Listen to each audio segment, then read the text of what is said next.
کہ پاکستان کے خاتمے کی الٹی گنتی شروع ہو چکی ہے. یہ میرا موقف ہے. تو اس کے اسباب کیا ہیں؟ میں ان کو دو حصوں میں تقسیم کرتا ہوں. ایک تو ہے اصلی اور بنیادی، اور نمبر دو داخلی اور خود کردہ. یہ ایک ہی کی تقسیم میں نے کی ہے، جو اصلی ہے، بنیادی ہے، داخلی ہے، خود کردہ ہے. یہ خود کردہ کے بارے میں آپ کو وہ مصرع ذہن میں آ گیا ہوگا کہ خود کردہ را علاج نیست. کسی اور نے آپ کے ساتھ کوئی برائی کی ہو تو شاید کوئی اس کا بداوا ہو سکتا، آپ نے خود کی ہو تو اس کا کوئی بداوا نہیں. وہ کیا ہے؟ پاکستان کے قیام کا جو اصل مقصد اس کو ہم نے ترک کیا. اب یہ ایک بے مقصد ملک ہے. یہ ایسا تیر ہے جس کا کوئی ہدف ہی نہیں. وہ تیر نیم کش جس کا نہ ہو کوئی ہدف. جو مؤسسین پاکستان تھے اقبال اور جناح، انہوں نے کہا تھا کہ ہم عہد حاضر میں پاکستان اس لیے چاہتے ہیں کہ عہد حاضر میں اسلام کے اصول حریت و اخوت و مسامات کا ایک عملی نمونہ دنیا کے سامنے پیش کریں، عملی نمونہ، تاکہ ایک لائٹ ہاؤس وجود میں آ جائے پورے عالم انسانیت کے لیے، ایک روشنی کا مینار ہو. جیسے کہ بعض جگہ سمندروں کے اندر جزیروں پر بنا دیے جاتے ہیں کہ یہاں سے بچو، یہاں یہ جزیرے ہیں، کہیں ٹکرا نہ جانا آ کر. تو یہ چیز جو ہے اس لیے پوری دنیا میں جبکہ اندھیرا ہے، انسان کو نظام عدل اجتماعی کی تلاش ہے لیکن مل نہیں رہا. اس نے بڑی قلع بازیاں کھائی ہیں انسان نے. وہ ملوکیت اور جاگیرداری کے دور سے نکلا فرنچ ریولوشن کے ذریعے، تو وہ سرمایہ داروں کی ہتیا پر چلا گیا. کیپٹلزم بدترین شکل میں، پہلے جاگیردار مسلط تھا، اب سرمایہ دار مسلط ہو گیا. اس کے بعد اس کے رد عمل میں کمیونزم آیا، سرمایہ داری کے خلاف رد عمل میں، وہ بھی ختم ہو گیا. اب انسان پھر کھڑا ہوا ہے، اور امریکہ اس کے الائز اور مغرب اور اس کی تہذیب وہ سب چاہتے ہیں کہ یہی جو ان کا نظام ہے یہی قائم رہے، دائم رہے، باقی رہے، پوری دنیا میں چھائے رہے. سیکولرزم، انٹرسٹ بیسڈ کیپٹلزم، اور شرم اور عفت اور حیا کے تمام تقاضے ختم.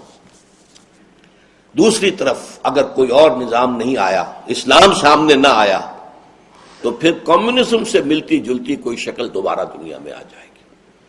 اس کیپٹلزم کے خلاف انسان نے بغاوت کی تھی نا، تبھی تو کمیونزم آیا تھا. اور آج جب یہ کیپٹلزم گلوبل ہو رہا ہے، گلوبلائزیشن کیا ہے؟ کیپٹلزم گلوبل فارم کے اندر، تو اس کے خلاف بغاوت ہو رہی ہے.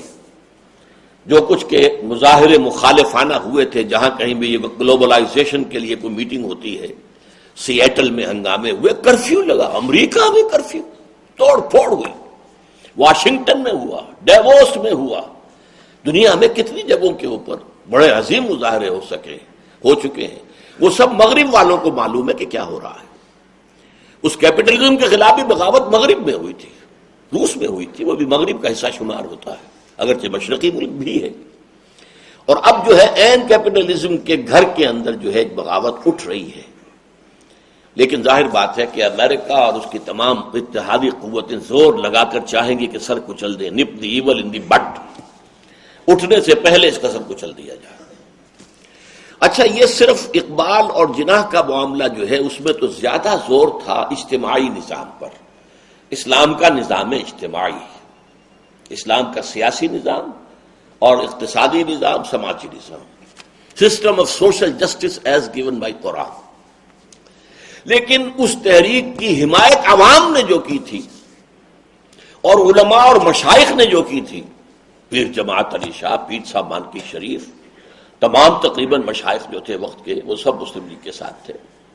علماء میں اگرچہ جمیعت علماء ہند اور مولانا مدنی رحمۃ اللہ علیہ یہ پاکستان کے مخالف تھے، لیکن بہت بڑی تعداد علماء کے ساتھ تھی.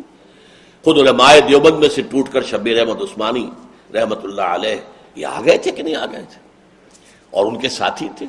جمعیت علماء ہند سے کٹ کر جمعیت علماء اسلام بنی تھی، اور اس نے جو ہے مسلم لیگ کا ساتھ دیا اور تحریک پاکستان کا ساتھ دیا. ان کے پیش نظر کیا تھا کہ اسلامی سزائیں اسلامی قوانین نافذ کیے جائیں. یہ دونوں سامنے رکھیے، کنٹراسٹ ہے. ان دونوں حضرات کے نزدیک اسلام کا نظام اجتماعی جو عدل دیتا ہے انسان کو، اور ان حضرات کے نزدیک اسلامی قوانین، اسلامی شریعت، خصوصاً تعزیرات، حدود، وہ نافذ کی جائے. لیکن ہوا کیا ہے، 56.5 سال گزر گئے اور ان میں سے کسی ایک جانب بھی کوئی پیش رفت نہیں ہوئی. ایک حدود آرڈیننس جو ہے لولا لنگڑا وہ نافذ کیا تھا، اس کے خلاف بغاوت ہے ہمارے ہاں. اس کو ختم کرنے کے لیے آپ کا سارا ایلیٹ جو ہے، ساری خواتین ویمن لب کی لیڈرز کھڑی ہو گئی ہیں کہ ختم کیا جائے. اور ویسے بھی وہ اس پورے معاشرے میں غیر مؤثر ہے، بالکل اس کی کوئی حیثیت نہیں. زکوٰۃ نافذ کی تو وہ سود میں سے کمیشن لے لیا، اللہ اللہ خیر چل رہا. زکوٰۃ تو بدنام ہو گئی.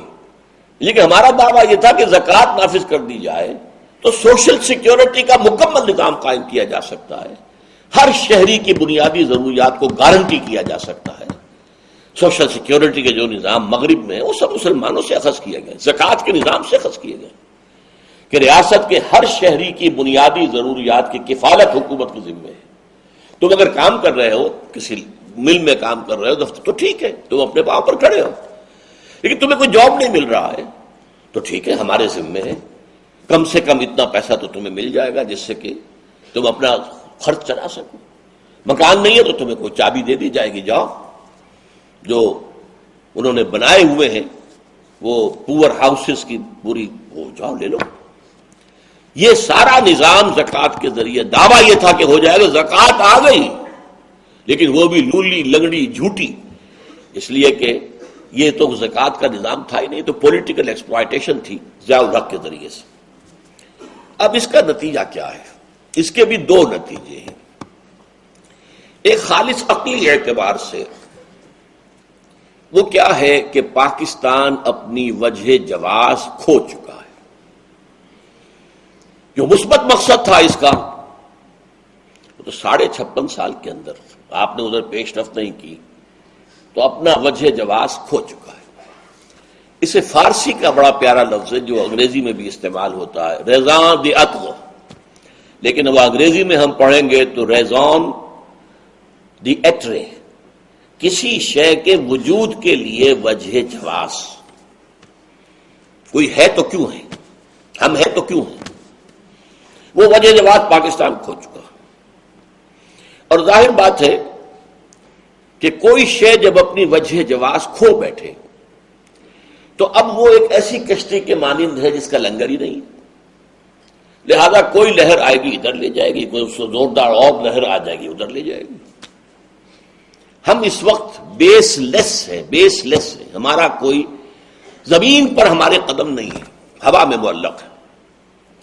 ہم پر قرآن مجید کی وہ آیات جو ہیں اس وقت جو ہے راست آتی ہیں، جو یہود اور نصارہ سے خطاب کر کے کہی گئی ہیں. قل یا اہل الکتاب لستم علی شیء حتی تقیموا التوراۃ والانجیل وما انزل الیکم من ربکم. اے نبی کہہ دیجئے، اے اہل کتاب، اے یہودیوں، اے عیسائیوں، لستم علی شیء، تم کسی شے پر قائم نہیں ہو، تمہاری کوئی بیس نہیں ہے، تمہاری کوئی بنیاد نہیں ہے، تمہاری کوئی جڑ نہیں ہے، جب تک کہ تم تورات اور انجیل اور جو کچھ تم پر نازل کیا گیا، چونکہ اور بھی صحیفے ہیں نبیوں کے، زبور بھی ہے، تو تورات اور انجیل کے ساتھ وما انزل الیکم من ربکم، اور دوسرے انبیاء بنی اسرائیل پر جو کچھ نازل کیا ہم نے اسے قائم نہیں کرتے، تو تمہاری کوئی بنیاد ہی نہیں.